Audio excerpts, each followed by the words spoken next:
አባቴ አንስቶ እዛ ውስጥ አስገባኝና እናቴ ሄለን እንደመጣች ሐኪም ቤት እዛ ሞተች።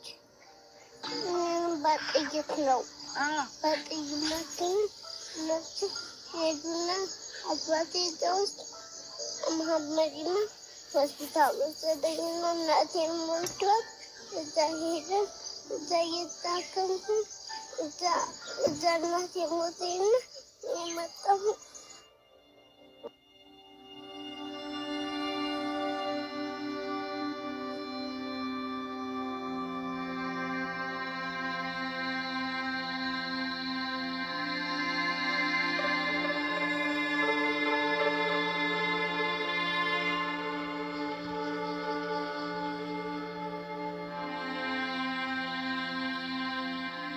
በቃ እንደዚህ በዚህ እድሜ ገና ወይ አላገባሁ ወይ አልወለድኩም።